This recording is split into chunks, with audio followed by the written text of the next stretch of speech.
when I tried to flip y'all around, it shut off. I'm having technical difficulties today. I did a video that y'all haven't already seen. We made slop today, which is a dish that I invented when I was like 18 years old, and we only have it periodically because it is, you know, not healthy. It's not a salad. So, anyway, I don't even know if I should show y'all all the paintings again because as soon as I find that video, as soon as it creeps back onto my phone, I'm going to share it with y'all. So it'd be silly for me to show y'all twice. I'm just saying. So I was going to touch back, after I do a video with y'all, then I think about, oh, I missed that part and I should have put that in front of that. And wait a minute, that happened before that. And I get all, ooh, I don't know what I'm going to do. So I just want to go back and touch up some of the things that we talked about. So first, which is the most important thing. So if we were doing the outline of my life, and y'all have seen that we have gotten up to me being 16 and in Florida and leaving the cat's meow to go with Doc. There's a lot of stuff before that I forgot to tell you. We all know that I have anxiety, so it's just easier for me if I can smoke a cigarette while I'm out here because, these videos make me nervous. Talking to people makes me nervous. I'd much rather just sit down and do a painting. But y'all, that wouldn't help. That wouldn't help, would it? So, the thing is, I don't know, and I've seen a few recently, but I don't know them personally. I personally don't know anybody that can dance sober. Period. Period.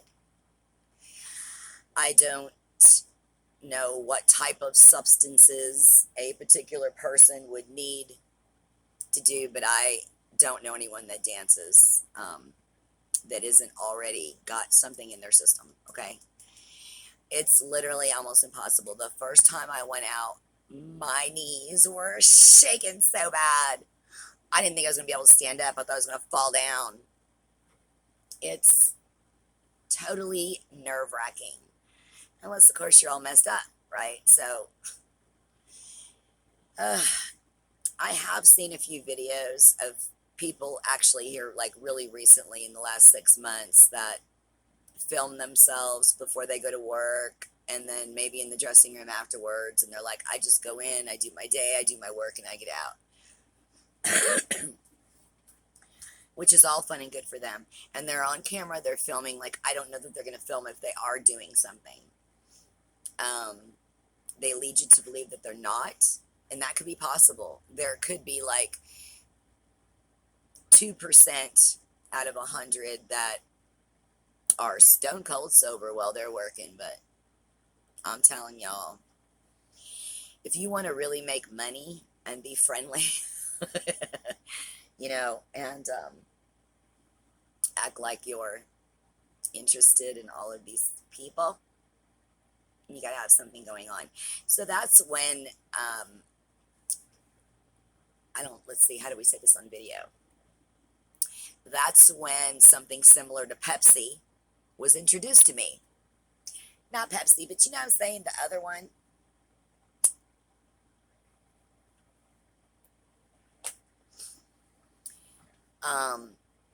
At that cat's meow, there was a man that used to come in, I don't know, I think he came in once a month, and he looked exactly like Rick James, and he always carried a suitcase. And I think that he is probably the one that introduced me. I can recall spending an entire weekend at some high rise on the beach with him and other people And that would be the first time. Let's see, how do you word this? I don't know if you can say this on YouTube, y'all. Let me think. Let me think. That's the first time I was no longer with us, if you know what I mean. I got really lucky at that particular time because two of the people that were partying with us in that room were paramedics. I'm going to do an entire video on that type of an experience because I had 5 of them before I was 20. But that's not what I'm here to talk to y'all about today. I just wanted you to understand that prior to that, I had only done your average, alcohol, grass that grows green outside, mushrooms that grow outside, and, the little, how do you say that? Rhymes with, there's nothing that rhymes with it. It's like a little square and you like put it on your tongue and then you're like, oh my gosh, did Mickey Mouse just jump off of that painting? That kind of stuff I had done prior to Florida, but that's it. So this was a new experience. And, I'm one of those people, like when I like something, I really like it. And I liked it. That was a bad thing. That was a really, really bad thing. And I hope that if you're watching this and you've never tried it, that you never, ever, ever, ever, ever do. It's just not going to be good in any way, in any shape, any form. Just don't even bother. The one thing that I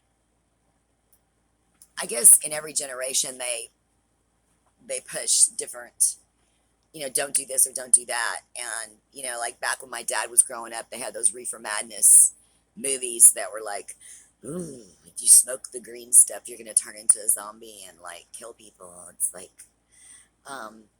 no. But my dad, honest to God, I'm sure that they still believe that. I'm sure that they still think that, once you do that, I can't even use their phrases because I don't know if I can say it on here. So it's not that I'm tongue tied. I just don't know what I can say. And it's very hard for me to speak when I have to edit. So that's why I may seem like I don't know what I'm saying. I know what I want to say. I just don't know if I can. So it's just a really important part of my life that I wanted to make sure you knew the beginning of and why it started at the time and why it was helpful for me at the time and became less and less helpful as time went by. But that's, like I said, a whole other story. Just wanted to make sure that that part got stuck in there. Doc had painted the scene a lot different than the scene that actually happened.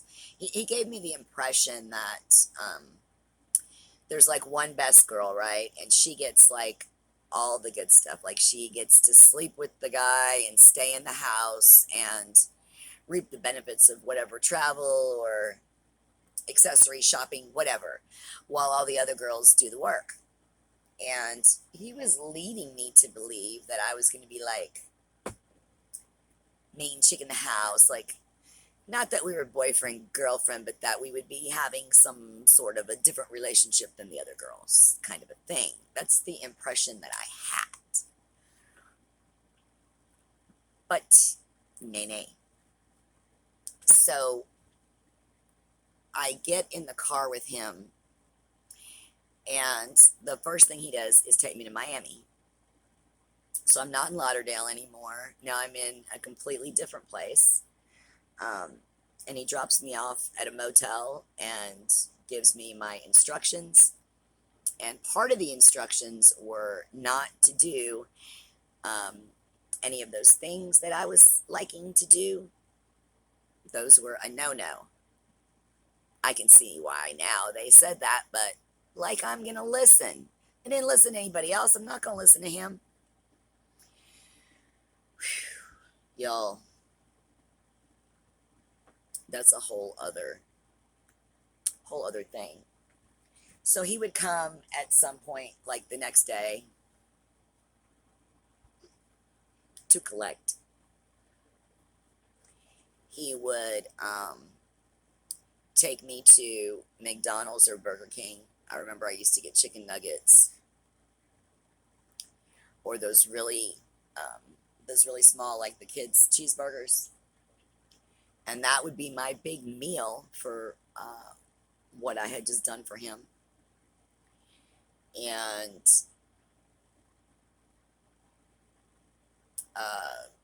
I think he would make sure that I had cigarettes, something to drink, and off he would go until the next day.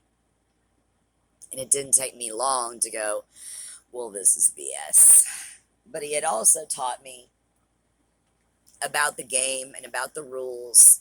And it began to seem like it was a really small world and almost like there was always eyes on you and people would know who you were and who you belonged to. And, you know, there was territories and you couldn't cross into different territories and you couldn't speak to other people of his caliber because that was not allowed at all. Um, there's all kinds of rules in this game, and I listened. I mean, like I heard all of the things he said, but I was just thinking in the back of my mind, well, I'm gonna get out of here, so it doesn't really matter what he tells me. I am not going to be here long. Um, and I I ran. Well, let me see. How do I put this?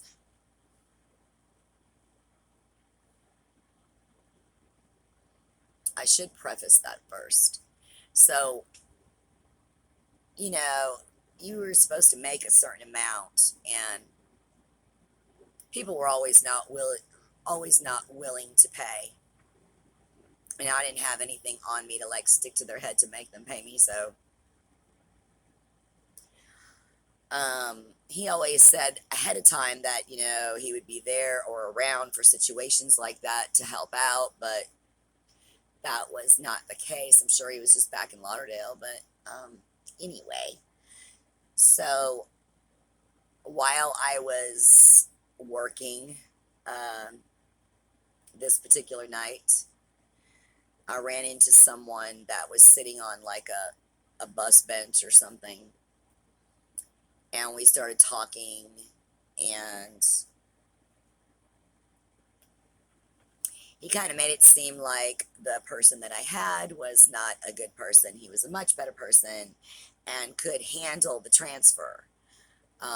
Because it's not like you can just be like, I quit, I'm out of here unless you have a way. And I don't have a car. I don't have anything. I don't know where I'm at. I don't know anybody. So it's like tricky how you have to maneuver, to wait until you're in a good situation to do whatever you're going to do. So I'm like, well, first step.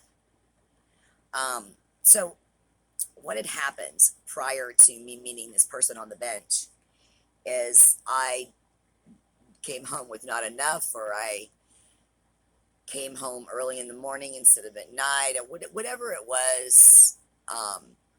I had been partying, let's say, and he knew, and um, I really never took him as like an abusive type just because of his personality.